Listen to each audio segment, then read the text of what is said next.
Hey gang, I got something for you. We all know email marketing is one of the few activities that directly leads to sales for our businesses. I love sending messages to my list and watching the responses, leads, and sales come in day and night. But email marketing has been beaten and bruised by a lot of shady marketers over the years. That's why I listen to a podcast called The Email Marketing Show. Rob and Kennedy teach psychology-based email marketing in a way that is enjoyable for you and your subscribers, making email valuable and extremely effective. The show is fun, no matter what your email savviness might be. Subscribe by searching for the Email Marketing Show wherever you get your podcasts or visit emailmarketingheroes.com. Consulting can mean a lot of things to a lot of different people, but the way that we think about consulting is it is bringing your expertise, your knowledge, your insights, your advice to help typically organizations. That's the world that we work in. All of our clients are consultants that work with organizations, might be nonprofit, for profit, might be Fortune 100 or a small innovative startup. But the whole idea is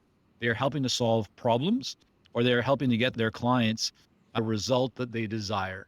Entrepreneur's Enigma is a podcast for the ups and downs of entrepreneurship, so the wins and the fails that we all face being entrepreneurs, and how we learn from adversity. Every week I talk to a different entrepreneur with a story to tell. I'm Seth Goldstein. Come with me on the journey. This is Entrepreneur's Enigma. Let's get started.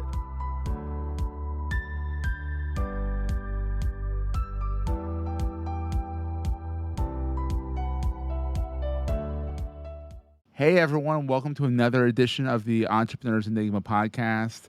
Today we are here with Michael Zipursky of Consulting Success, which you've been doing for a while now. Isn't it like 13? I think LinkedIn, I'm looking at LinkedIn right now, it says like 13 plus years. That's right. 13 years at Consulting Success, and then about 23 years. So I did about a decade of building consulting businesses before starting Consulting Success. That's wild. So you know a thing or two about consulting. We can assume. Yeah. I live and breathe consulting, and over 2 decades of day in, day out, either building my own consulting businesses or helping others to build theirs. All right. So when people think consulting, they don't know what to think. Because how would you define consulting? Because it could be literally anything. Yeah. I mean, my parents and my family still don't understand what consulting means. And I remember, at family events, or you meet people, it's like, what do you do? Oh, I'm consulting. I use this anytime I'm crossing the border, going traveling at customs. What do you do? Consulting. They have no idea what that means, right? So I import export, right? Marketing consulting or something like you do marketing. Because you're right. Consulting can mean a lot of things to a lot of different people, but the way that we think about consulting is it is bringing your expertise, your knowledge, your insights, your advice to help typically organizations. That's the world that we work in. All of our clients are consultants that work with organizations, might be nonprofit, for profit, might be Fortune 100 or a small innovative startup. But the whole idea is they're helping to solve problems, or they're helping to get their clients a result that they desire. And typically that requires deep expertise, knowledge to be able to troubleshoot or to help them to see those results faster or in a more effective way than if they tried to figure it out themselves. Okay, so how is it different from a freelancer? You're asking a great question, right? So we make a big distinction even with somebody who calls himself a consultant and what we call an entrepreneurial consultant or a consulting business owner. So most freelancers and most contractors are very focused on delivery of work. They are all about doing the work and doing, in many cases, a very good job at it. But what they don't typically pay much attention to is building a business. So building a real asset, building a pipeline of ongoing work, really creating systems, processes, or productization in their business so their business can generate revenue, can generate income, can generate profit without their direct involvement, or they can actually start to put people in place or, again, processes in place that create leverage for them. So it's of course, you still need to deliver and do great work, but when you're an entrepreneurial consultant, a consulting business owner, you're spending time not only delivering work, you're also spending time on your marketing, on business development, and on thinking about actually building a business. So it's not just like a workhorse. Correct. There's nothing wrong with being a freelancer. The challenge for most people when they have that mindset is that they tend to experience feast or famine. They tend to have that income roller coaster where they might Mm-hmm. have one great client or work, and then all of a sudden there's a change and that client stops. Either it's a planned stop, like you've completed the work successfully, or something happens and it's unexpected. And now you don't have a pipeline of business because you don't have a business. You are doing the work. We are working on that client, but now you have to try and find the next client. And so you go up and down the income roller coaster, Mm-hmm. and that creates a lot of stress, a lot of doubt, a lot of self-esteem Absolutely. issues. And it's not a very sustainable business model. All right, so I think I understand this because what we do at Goldstein Media, we used to always have one or two projects going, and not so much of a pipeline. Now we do residuals, like we do oh, come on in, we'll maintain your website, we'll do this, we'll do that. Like the bread and butter is really the actual work. I always found, Sure. but then the residuals, at least I can count on a certain amount of money a month, saying, all right, at least we got that. If something dries up over here, at least we have that to fall back on if we need to. I was always wondering that. I was always like, it's consulting, and there's high level consulting and the knowledge base you bring to the company, and then there's freelancers and contractors. And I'm like the people who go to creative group or the boss group, and they Sure. work so they're pretty much working in a company. Oh yeah, they have a job. And this is why Yeah. people that sometimes call themselves consultants. Yes, you're doing consulting work, but there's a big difference between the mindset and the actions and the behaviors of, again, what we call an entrepreneurial consultant, somebody who is actually not only delivering consulting expertise and knowledge, but they're also building a business, right? And Exactly. that's a very different way of thinking, a way of acting, and it creates a very different result. One is doing the work and getting paid for the work that you do. The other is thinking about how do you develop an asset, a system, a business that can create income for you and can create an impact for the clients that you serve, even when you're not directly involved. So that way you can put teams in Mhm. place, you can have systems in place or structures that allow you to create a lot more leverage.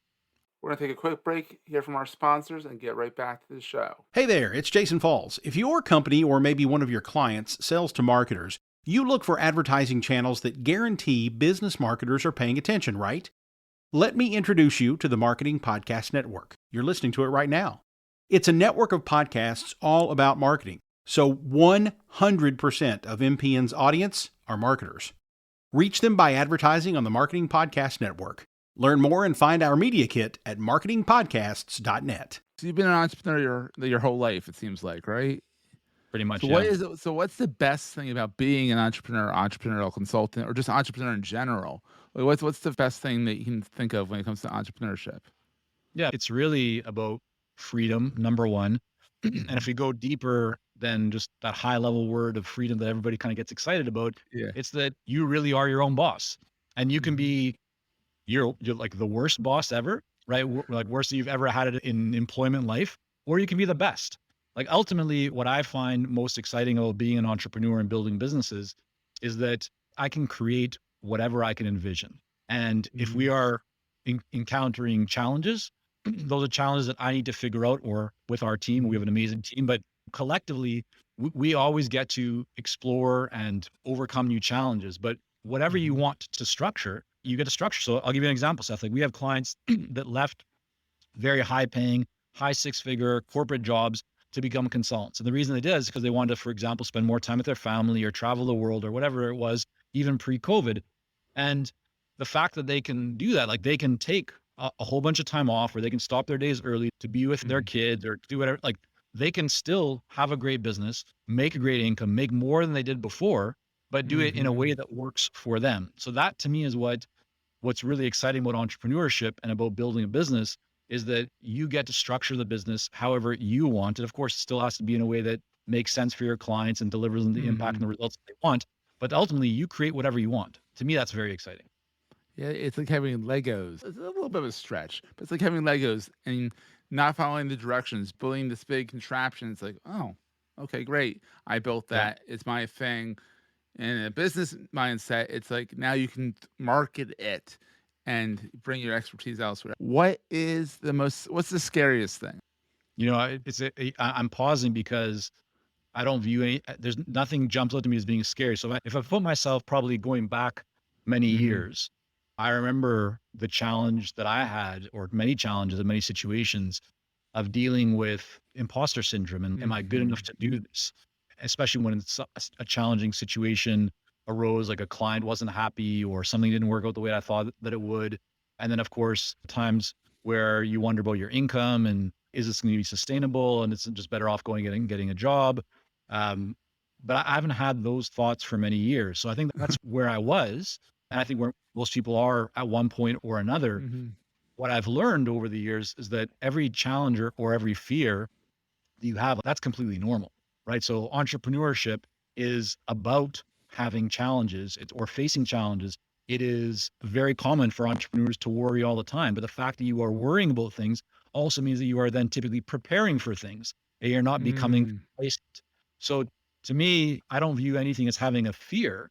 There's a ton of challenges, many areas that I'm constantly learning in, and we'll try something and it won't work. And we go back to the drawing board and we figure it out and we just overcome it. But I don't view those things as fears. They're not scary. They're just part of being in business. There you go. That's the best answer I think I've ever gotten for that question. So thank you, Michael. My pleasure. All right, and here's another one that can go any which way. What is the most important thing to carry with you all the time? I love seeing people's expressions when I send it. What came into my mind right away, Seth, when you asked that question was a pen and paper. Because I always have ideas, I always want to write things down. My mind, there's so much happening in my mind, probably sometimes too much, that if I don't write things down, then it often will disappear, right? But the reason I pause when you ask that question is because the truth is that I don't always have a pen and paper with me, which is why I would say my phone, but I'm not a big fan of using the phone all the time. And I try and really be conscious of that at present, especially when I'm with my kids, to not be using my phone or not have it kind of it's so consume hard. me. It's you're right. It's a challenge. A phone is like crack cocaine. It's just one of these things that pulls you in, right? It's the worst. And yeah, it's terrible. It's and then the kids get it and they get sucked in early. We had nothing like this as kids. Anything to capture your ideas. I find that some of the best ideas that I have tend to come into my mind when I'm not in the office here. When I'll be out for a walk on my morning run. Like even this morning, I had a bunch of ideas that I wanted to share with clients about what's happening in the world right now. And so as I was running around the park, as soon as I got back to the house after my run, like I need to write those into my phone. I open up Google Keep, put those notes in because I want to capture them. So I think that to me, being able to capture ideas is probably one of the most important steps that any CEO, entrepreneur, anyone in this kind of space should be doing consistently. Good for you, not trying to run and do it at the same time. That could be disastrous. I gotta be honest, I almost paused for a moment and stopped my run to put the notes in because at times I'll forget things, but I was like, no, I'm just going to keep thinking about these in my mind. When I get back to the house, then I'm going to do it.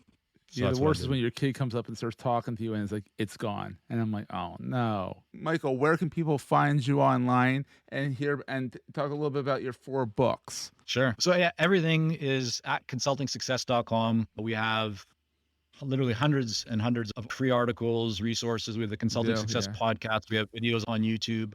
We have a compilation of our most popular kind of resources and best practices for consultants all in one place. If you go to consultingsuccess.com/blueprint. And of course, you're welcome to connect on LinkedIn as well. Just shoot a little note. Let me know you heard me from Seth's podcast. So I know who you are. Michael, thank you so much for being on the podcast. Everyone go connect with Michael on LinkedIn. My pleasure, Seth. Thanks so much for having me. That was a great show. Hey, if you're enjoying Entrepreneurs Enigma, please give us a review on the podcast directory of your choice. We're on all of them. And these reviews really help others find the show. Also, if you're getting value from the show and want to buy me a coffee, go to the show notes and click on the link to help me stay awake while I bring you more great episodes to your ears. That's in the show notes, and I look forward to the next episode. Take care, guys.